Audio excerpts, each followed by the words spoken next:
I welcome you to learn English. Maximum இங்கிலீஷில் பேசுகிறப்ப long sentences use பண்ண மாட்டோம். ஷார்ட் சென்டென்சஸ்லே நம்மளோட தாட்ஸை கன்வே பண்ணுவோம். ஆனால் எழுதுகிறப்ப மேக்ஸிமம் லாங் சென்டென்சஸ் யூஸ் ஆகும். ஒரு பொருளை பற்றியோ இல்லை ஒரு விஷயத்தை பற்றியோ கோர்வையாக எக்ஸ்பிளைன் பண்ணுறப்ப லாங் சென்டென்சஸ் யூஸ் ஆகும். அந்த மாதிரியான லாங் சென்டென்சஸை தான் இந்த வீடியோவில் பார்க்க போகிறோம். இன்னொரு இம்பார்ட்டன்ட் திங், ஷார்ட் சென்டென்சஸை ஈஸியாக ரீட் பண்ணிடலாம். லாங் சென்டென்சஸை ரீட் பண்ணுறப்ப ஒரு மெத்தட் ஃபாலோ பண்ணணும். எந்த இடத்துல பாஸ், அதாவது நிறுத்தம் கொடுக்கணுமோ அந்த இடத்துல நிறுத்தம் கொடுக்கணும். அதர்வைஸ் பேசுகிறப்ப கேட்குறவங்களுக்கு புரியாது, இல்லைன்னா வாசிக்கிறப்ப கேட்குறவங்களுக்கு புரியாது. ஸோ இந்த வீடியோவில் இருக்கிற லாங் சென்டென்சஸை மாடல்ஸாக வச்சுக்கிட்டு நீங்கள் உங்களுடைய ஓன் சென்டென்சஸ், அதாவது லாங் சென்டென்சஸை ஃப்ரேம் பண்ணி ப்ராக்டிஸ் பண்ணுங்கள். ரொம்ப யூஸ்ஃபுல்லாக இருக்கும். I welcome you to the channel Sentax Plus. English model sentences இருக்கிற வீடியோஸ் இந்த சேனலில் பார்த்துட்ருக்கீங்க. ஒவ்வொரு மாடல் சென்டென்ஸையும் நல்லா அப்சர்வ் பண்ணி அதே மாதிரி நீங்கள் உங்களுடைய ஓன் சென்டென்சஸ் ஃப்ரேம் பண்ணி ப்ராக்டிஸ் பண்ணணும். That is the main aim of this channel. கலரில் இருக்கிற சென்டென்சஸ் 3 சென்டென்சஸை பாருங்கள். அந்த 3 சென்டென்சஸை ஒன்றா ஆக்கி லாங் சென்டென்ஸாக மேலே கொடுத்துருக்கேன். ஐ ஆல்ரெடி டோல்டு தம், நான் ஏற்கனவே அவங்ககிட்ட சொல்லிட்டேன். டு நாட் கம் ஹியர், இங்கே வர வேண்டாம். டு நாட் ஆஸ்க் மணி, பணம் கேட்க வேண்டாம். ஓகே, இந்த 3 சென்டென்சஸை ஒரு சென்டென்ஸாக லாங் சென்டென்ஸாக மேலே மாற்றிருக்கேன் பாருங்கள். I already told them not to come here and ask money. Okay, so இந்த 3 சென்டென்சஸோட கம்பைன்டு ஃபார்ம் தான் இந்த லாங் சென்டென்ஸ். ரொம்ப இம்பார்ட்டன்ட் திங், இந்த மாதிரி லாங் சென்டென்சஸை வாசிக்கிறப்ப எந்த இடத்துல பாஸ் பண்ணணுமோ, எந்த இடத்துல நிறுத்தம் கொடுக்கணுமோ அந்த இடத்துல நிறுத்தம் கொடுத்து வாசிக்கணும், இல்லைனா பேசணும். அப்போ தான் கேட்குறவங்களுக்கு நீங்கள் என்ன சொல்ல வர்றீங்க அப்படிங்கிறது புரியும், அந்த மீனிங்கை ஃபாலோ பண்ண முடியும்.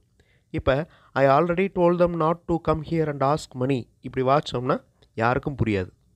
இங்கிலீஷ் ஃப்ளூயன்சி அப்படிங்கிறது ஸ்பீட் கிடையாது, வேகமாக வாசிக்கிறது கிடையாது, வேகமாக பேசுகிறது கிடையாது. ஃப்ளூயண்ட் அப்படின்னா சரளமாக பேசுகிறது தான். அதாவது வார்த்தைகள் அடுத்தடுத்து கண்டினியூஸாக வரணும், அதுதான் ஃப்ளூயன்சி. வேகமாக பேசுகிறது கிடையாது. So I already told them not to come here and ask money இந்த மாதிரி பேசணுன்னா ஒன்றும் புரியாது. I already told them not to come here and ask money இந்த மாதிரி ரீட் பண்ணணும். எந்த இடத்துல கன்ஜங்ஷன் வருதோ அந்த இடத்துல பாஸ் கொடுக்கணும். அதே மாதிரி பங்க்சுவேஷன் மார்க்ஸ், எந்த இடத்துல கமா ஃபுல் ஸ்டாப் வருதோ அந்த இடத்துல பாஸ் பண்ணணும். So I already told them not to come here and ask money. This is the correct reading. He understands and follows the instruction what they have told him. Okay, இதில் எத்தனை sentences இருக்குது? இதுலேயும் 3 sentences இருக்குது. He understands, அது ஒரு sentence, அவர் புரிந்து கொண்டார். He follows the instruction, அந்த இன்ஸ்ட்ரக்ஷனை அவர் ஃபாலோ பண்ணுறாரு, இது ஒரு sentence. They have told him, அவரிடம் அவர்கள் சொல்லியிருந்தார்கள். They have told him. இந்த 3 சென்டென்சஸையும் சேர்க்குறப்ப அவர்கள் சொன்ன வழிமுறையை புரிந்து கொண்டு நடக்கிறார். He understands and follows the instruction what they have told him. What அப்படிங்கிறது இந்த இடத்துல கன்ஜங்ஷன். ஓகே, இந்த 3 சென்டென்சஸை கனெக்ட் பண்ணுது. இந்த கனெக்ட் பண்ணுற கன்ஜங்ஷன்ஸ் 2 இருக்குது இந்த சென்டென்ஸில். அண்ட் அப்படிங்கிறது ஒரு கன்ஜங்ஷன், வாட் அப்படிங்கிறது ஒரு கன்ஜங்ஷன். இந்த சென்டென்ஸை எப்படி ரீட் பண்ணணும்?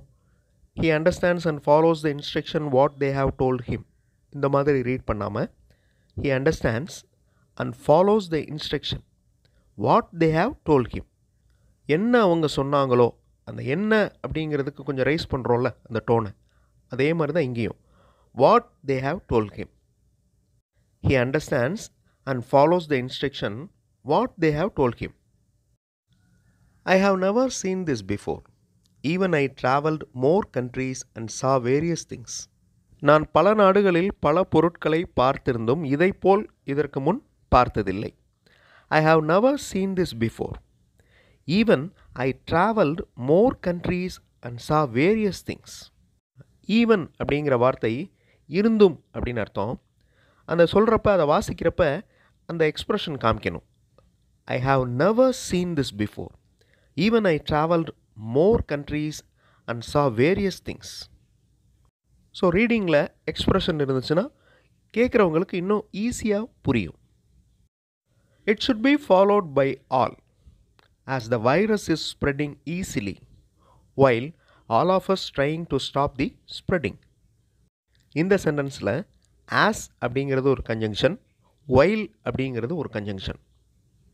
Okay, it should be followed by all as the virus is spreading easily while all of us trying to stop the spreading. பரவலை தடுப்பதற்கு நாம் முயற்சி செய்து கொண்டிருக்கும் போதும் வைரஸ் சுலபமாக பரவுவதால் இதை நாம் எல்லோரும் பின்பற்ற வேண்டும். Another long sentence. The immediate step we have to take is not to go out without any necessity and also make sure others do not. The make sure இந்த ரெண்டு வார்த்தைகள் வர்றப்ப சேர்த்து வாசிக்கணும். மேக் ஷியர்னு தனித்தனியாக வாசிக்காமல் and also make sure continuity இருக்கணும். நிறைய இடங்களில் இந்த மேக் ஷியர் வரும், நிறைய சென்டென்சஸில் பேசுகிறப்பவும் வரும், ரீட் பண்ணுறப்பவும் வரும். ஓகே, நாமும் வெளியே தேவையில்லாமல் போகாமல் மற்றவரையும் போகாமல் பார்த்து கொள்வது தான் உடனடியாக செய்ய வேண்டியது. இதுதான் அந்த சென்டென்ஸோட meaning. The immediate step we have to take is not to go out without any necessity and also make sure others to not. ஸ்போக்கனில் இந்த மாதிரி லாங் சென்டென்சஸ் ரொம்ப ரேர். இந்த மாதிரி பேசவும் மாட்டோம், ஸ்ப்ளிட் பண்ணி தான் பேசுவோம். பட் ரிட்டன் இங்கிலீஷில் இந்த மாதிரி நிறைய சென்டென்சஸ் இருக்கும். நான் முதல்ல சொன்ன மாதிரி லாங் சென்டென்சஸ் ஸ்போக்கனுக்கு ரொம்ப யூஸ் பண்ண மாட்டோம். ஷார்ட் சென்டென்சஸ் தான் ஸ்போக்கனுக்கு யூஸ் பண்ணுவோம். ரிட்டன் இங்கிலீஷில் லாங் சென்டென்சஸ் நிறைய யூஸ் பண்ணுவோம். somebody else somebody else அப்படின்னு சொல்கிறப்ப அந்த டோன் பாருங்கள். somebody else யாரோ ஒருத்தருங்க. somebody else, in fact a lot of somebody else worked hard to build this bridge to make it world wonder. இந்த bridge, இந்த பாலம் உலக அதிசயமாக இருக்குது. இதை கட்டுறதுக்கு யாரோ ஒருத்தவங்க, உண்மையிலே நிறையா பேர் கஷ்டப்பட்டிருக்காங்க.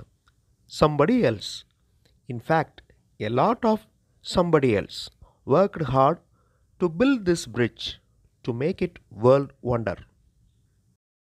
After watching his continuous activities, I come to a conclusion that asking him to study often is not advisable. அடிக்கடி அவரை படி அப்படின்னு சொல்ல வேண்டாம். அவருடைய தொடர்ச்சியான நடவடிக்கைகளை பார்த்துட்டு நான் இதை முடிவு பண்ணியிருக்கேன். After watching his continuous activities, I come to a conclusion that asking him to study often is not advisable. Before completing your work, check whether all the told important points, சொல்லப்பட்ட முக்கியமான points, are typed in the letter. Okay, work முடிக்கிறதுக்குள்ள வேலையை முடிக்கும் முன் சொல்லப்பட்ட முக்கியமான விஷயங்கள் type செய்யப்பட்டுள்ளதா அப்படிங்கிறத உறுதிப்படுத்திக்கோங்க. Before completing your work, check whether all the told important points are typed in the letter. The details must be typed in an A4 sheet and get the signatures of students in the proper places for confirmation. The details must be typed in an A4 sheet and get the signatures of students in the proper places for confirmation. விவரங்களை ஒரு A4 தாளில் type செய்யப்பட்டு சரியான இடங்களில் மாணவர்களிடம் கையெழுத்தை வாங்கி உறுதிப்படுத்திக் கொள்ள வேண்டும். ஸோ இந்த மாதிரி லாங் சென்டென்சஸ் எழுத ப்ராக்டிஸ் பண்ணுங்கள். இதில் இருக்கிற ப்ரோனவுன் வேர்பெல்லாம் சேஞ்ச் பண்ணி வேறு வேறு சென்டென்சஸ் உங்களுடைய ஓன் தாட்ஸில் லாங் சென்டென்சஸ் எழுதி ப்ராக்டிஸ் பண்ணுங்கள். கண்டிப்பாக யூஸ்ஃபுல்லாக இருக்கும். அடுத்த வீடியோவில் இன்னும் நிறைய மாடல் சென்டென்சஸோடு பார்க்கலாம். தேங்க்ஸ் ஃபார் வாட்சிங் and thanks for your valuable support.